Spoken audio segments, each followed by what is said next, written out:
Bom dia, galera. Vamos lá para nossa primeira e segunda aula do bimestre, tá? Esse bimestre eu vou dar sempre aulas duplas, tá? Serão primeira e segunda aula, terceira e quarta, assim por diante, tá? São temas, assim, um pouquinho complexos, né? Então, vão demorar um pouquinho mais em cada aula e serão aulas duplas, né?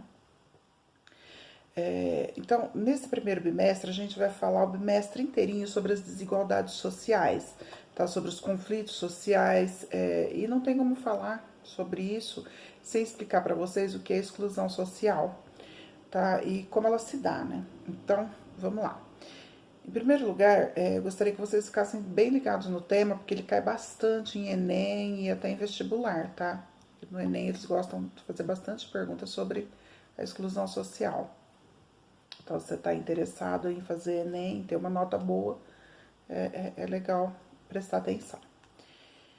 Bom, exclusão social. O termo por si só, ele já é autoexplicativo. É aquele indivíduo ou aquele grupo de indivíduos que não conseguem estar no centro, tá? É aquele que ficou à margem do que a sociedade julga que é ideal para todos. O conceito de marginal, ele não é assim como a maioria das pessoas pensam que é, né? A maioria das pessoas, marginal é bandido. Não. Eu sou marginal. A maioria de vocês, que são meus alunos que estão aí me assistindo agora, na minha aula, são marginais. Sim, somos todos marginais. Ou pelo menos a maioria de nós somos marginais, né? E nessa aula eu vou explicar para vocês por quê. O bandido, ele é um marginal. Ele é sim um marginal. Mas todos os que não agem e não pensam como a sociedade determina, como a sociedade impõe, é um marginal. Lembra que eu falei lá no primeiro bimestre sobre senso comum? No primeiro bimestre do primeiro ano, né? Sobre o senso comum. Aquele que age com estranhamento é um marginal. Tá? Aquele que não age lá dentro do senso comum, ele é um marginal. Por que eu falei que eu era um marginal? Ora, né, gente, eu sou fofa, né? Eu tô assim, um pouquinho, só um pouquinho, coisa boba, acima do peso. E a sociedade, ela considera que aquele que não segue aquele estereótipo de beleza, né, aquela a magreza pregada por ela mesma, tá à margem. Euzinha, tô à margem da sociedade. Sou uma marginal, entende? E vou explicar porque tem muita gente aí que é marginal. Vou dar uma curiosidade para vocês, tá? Vocês sabiam que na Idade Média, quem era magro era feio, desnutrido e doente? Eu tava na moda. Outra curiosidade, na África existe um país que chama Mauritânia. É um país bem pequenininho, mas lá ainda é moda ser gordinho. Quem é gordo é bonito e quem é magro é feio. Vou pra Mauritânia, gente. Vocês não vão me ver mais, vou mudar pra Mauritânia. Voltando. Então, marginal é todo aquele que não teve a possibilidade de participar de todas as decisões dentro da sociedade, de exercer seu papel de cidadão e seguir e também, né, que não seguiu os padrões impostos por essa sociedade. Então, a exclusão social, ela é um processo, tá, de afastamento de grupos sociais dos centros das decisões, sejam elas quais forem, políticas, culturais, econômicas, etc, etc, etc. Né? Qualquer afastamento aí da sociedade é uma exclusão social. A exclusão social, ela afasta esse grupo ou esse indivíduo, né? Ele tira o foco, ele tira esse grupo do foco, fazendo com que eles se localizem ali à margem da sociedade, né? À margem do processo histórico e social. O capitalismo taxou o marginal de bandido, porque ele não pôde admitir que ele próprio colocou as pessoas à margem da sociedade. Então, o capitalismo, ele taxou aquele que é bandido de marginal. Então, como a gente viu, não é só o bandido, ladrão, também, claro que ele mas todos são marginais, todos os excluídos, né, são marginais. Muitas vezes eu ouço falar que a sociologia, ela defende bandido, tá? Não, a sociologia, ela não defende bandido, tá? Até, né, muitas pessoas quando falam, não, o bandido, nós somos marginais, não, o bandido não é um marginal, o bandido é um marginal, viu, gente? Só que o conceito de marginal atribuído ao bandido, ele está errado, né? Então, a sociologia ela não defende bandido, não. O que a sociologia faz? Ela dá nome aos bois, né? Então, ela diz que nem todo marginal é bandido, tá? O bandido, todo bandido é um marginal, mas nem todo marginal é um bandido. Eu não sou, você não é, mas nós somos marginais. E de uma forma ou de outra, se você é pobre, se você é negro, se você é um bandista, se você é gay, se é gordo, enfim, se você faz parte de qualquer uma das minorias, sim, você é um marginal. Você está à margem da sociedade, mas não necessariamente é um bandido. Agora, se você é um ladrão, um maconheiro, um estuprador, você também é um marginal, que você também está à margem da sociedade. Agora, se você é branco, hétero, rico, tá ali num comercial de margarina, numa propaganda de condomínio, aí você não é um marginal. Vocês já viram aquelas famílias daquelas propagandas de condomínio? Ô, gente feliz, meu Deus, quando eu crescer eu quero ser feliz assim. É todo mundo branquinho, louro, alto, sorridente, todo mundo, ó, fofura. Quero ser assim. Voltando. A exclusão social, ela é filha do capitalismo. Tá? E por que eu falo isso? Porque logo após a instituição do sistema capitalismo é que surge a exclusão social, a desigualdade social, né? A partir do momento que a gente não pertence mais ao mesmo grupo, vem a desigualdade social, tá? Que é gerada pela miséria, pela injustiça social, pela exploração econômica, etc, etc. Percebe que nesse momento a gente já não é mais igual, né? A partir do momento que é instituído o sistema capitalista, a gente não é mais igual. A gente já não pertence mais à mesma classe. A gente não tem mais os mesmos indicativos. Tá? Quando surge lá a primeira revolução industrial, com um novo modelo econômico, né, ele causa uma divisão nas classes que até então não existia. Claro, existia na Idade Média aquela divisão de classes, né, aquela coisa, né, de castas, né, antigamente, mas não era o mesmo tipo de exclusão social, tá? Aqui agora a gente está falando da exclusão social, de que o patrão e o operário, houve aí não é mais a mesma coisa, né? Eu vou explicar melhor, mas se dividiu entre duas classes, patrão e operário, o burguês e o proletariado, tá?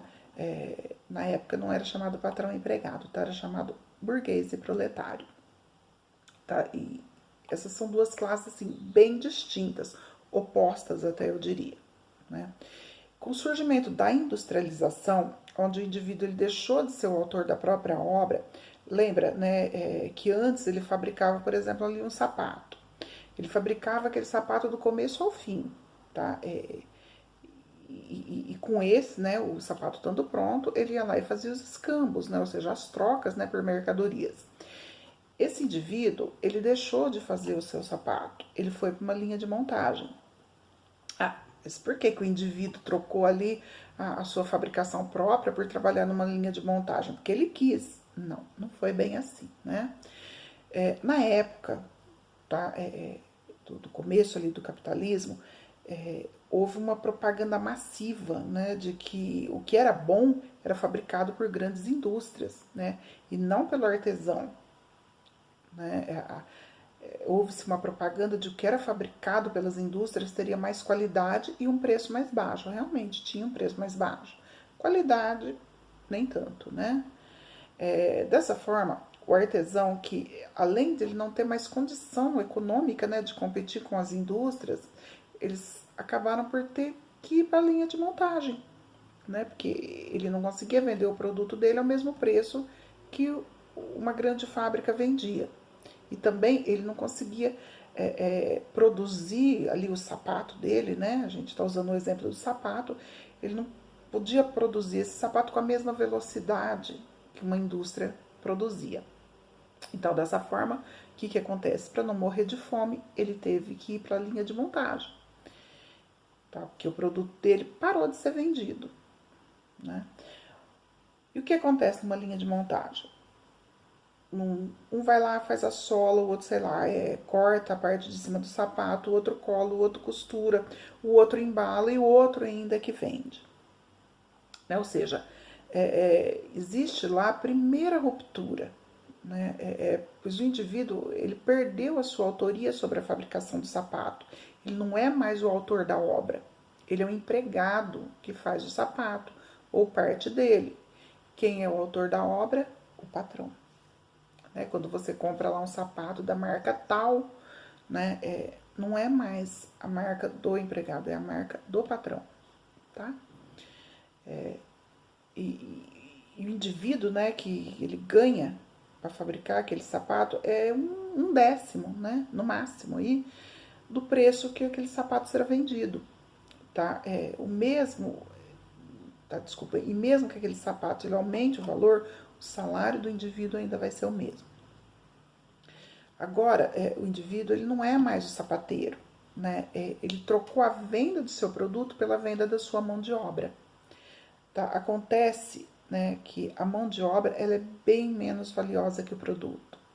E nesse momento, a sua identidade de partícipe da sociedade, a sua identidade social é destruída. Percebe que ele não pode mais determinar o preço do seu trabalho. Quem determina agora o preço o que ele vai receber pelo seu trabalho é o patrão. Tá? Ele não tem mais a autoria do seu trabalho. Quem tem a autoria do trabalho dele é o patrão. Tá? Isso acabou com a identidade social daquele indivíduo. Tá? E a consequência disso é uma série de exclusão social, de exclusões sociais, né? Se é uma série, são exclusões sociais. A partir desse momento, há um esfriamento na participação social daquele indivíduo, tá? Ele já não tem mais a mesma importância social de antes. Agora, o importante é o patrão. A burguesia, ela se elevou a uma categoria muito superior, em questões de importância social, econômica, tá? Então, ela se elevou a essa categoria superior. O operário, ele passa a ter a mesma importância de uma máquina, tá? Aquela mesma máquina que costura ali o sapato tem a mesma importância do operário. Se der defeito ali na máquina, o que acontece? Vai trocar a máquina, a mesma coisa o operário, né? Se teve algum problema, simples, troca o operário e acabou. Ele se tornou apenas um objeto, uma coisa. Os tipos de exclusão gerados pela miséria e pela injustiça, os tipos de exclusão gerados pela miséria, injustiça e por sua exploração econômica podem ser culturais, étnicas, econômicas e várias outras, tá? Aí voltamos lá no início da aula, quando eu falei de marginalização. Por exemplo, quando eu falo que a Umbanda ela não é uma religião séria, veja, eu tirei do negro a sua cultura que veio lá da África, tá? Ele trouxe ele foi trazido, né? O negro ele foi trazido para cá para ele dar lucro, tá? Pro senhor de engenho. O que acontece? Eu arranquei a identidade dele. Então, o senhor, né? Tudo isso, né, foi em nome de um poder econômico, tá? Então, eu arranquei do negro a sua cultura, eu arranquei ele da terra dele, em primeiro lugar, né? Trouxe ele para cá. Arranquei dele a cultura, o poder econômico, eu arranquei a religião, eu arranquei tudo dele. Toda a bagagem cultural, toda a bagagem social dele foi tirada, tá? E aí o que acontece? Eu falei que a religião dele não é correta, ele teria que seguir a minha religião. Olha o etnocentrismo aí. Vocês lembram, né, da minha aula de etnocentrismo? Olha aí um etnocentrismo terrível, né? É uma exclusão social enorme. A religião do africano ela foi marginalizada, ela foi deixada à margem. A religião, a cultura, tudo, né? O africano, a partir do momento que ele foi trazido para o Brasil ou para os outros países, né? O Brasil não foi o único país escravagista. Então, a partir do momento que ele foi arrancado da sua terra, ele foi tirado tudo dele, ele foi deixado à margem. Da mesma forma foram os indígenas, né? Eles foram usurpados da sua terra. Por quê? A Europa precisava crescer monetariamente. Então, a cultura indígena, suas crenças, seus valores, suas terras foram usurpadas deles. e depois eles foram relegados o quê? À margem da sociedade. Hoje, se você é um indígena, você também é um marginal. Se você tem aí uma origem indígena, você é um marginal.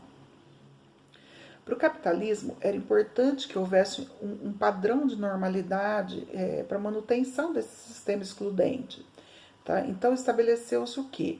Que o padrão de normalidade da civilização ocidental, né, em função do capitalismo, eram os altos, os brancos, os louros, de preferência bem-nascidos, heterossexuais, casados e com prole, e muito bem financeiramente. Né? Então, saiu desse padrão, tá à margem, tá? Já saiu fora. Né? Outra exclusão, a econômica, é um ponto crucial aqui. Quem ganha menos, pode menos. Quem pode comprar menos, pode viajar menos. Pode estudar menos. Estudando menos, vai ganhar menos ainda. Prestem atenção nisso, hein, gente? Quem estuda menos, ganha menos. Quem ganha menos, estuda menos. Isso vira uma simbiose aí, né? Então, quem tem as melhores oportunidades de ganho? Aqueles que sabem mais, aqueles que conhecem mais. Se você sabe pouco, se você conhece pouco, você vai ganhar pouco. E gerar o quê? Exclusão social. Existe ainda a exclusão etária. Sim, existe. Qual que é a voz que as crianças têm na sociedade? Hoje, na geração de vocês, isso ainda está mudando um pouco, né? Ainda é um pouco diferente. Veja, as crianças já têm algumas escolhas hoje em dia, né? Quando eu era criança, e não faz tanto tempo assim não, viu, gente? Foi esturdia, né? A criança, ela não podia escolher nem a roupa que ela ia vestir. Né? As minhas roupas, não nem as roupas que eu comprava, tá? As roupas que eu ia colocar naquele dia, eram os meus pais que escolhiam. Meu corte de cabelo, meu tudo. Eu não tinha direito a nada, a escolha nenhuma, tá?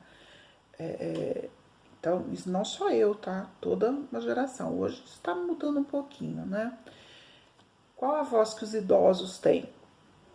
Mesmo que o estatuto de criança, adolescente, do idoso, que defendem os direitos, as crianças são vistas apenas como entidades de consumo, tá? Veja o Dia das Crianças, Natal, aniversário. As crianças, elas são fontes de renda para o comércio, tá? E os idosos, eles servem apenas para contar historinha, né? Eles já não têm mesmo a avidez para o consumo que eles tinham antes. Então, eles se tornam um pouco marginalizados, um pouco excluídos da sociedade, né? Antigamente, quando a gente era tribo, né, ainda, os idosos, eles tinham maior poder, tá?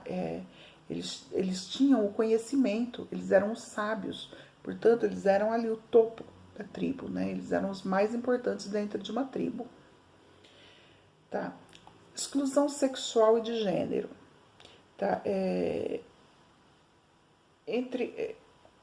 Nesse tipo de exclusão entra mulheres e todos os LGBTQI+, tá?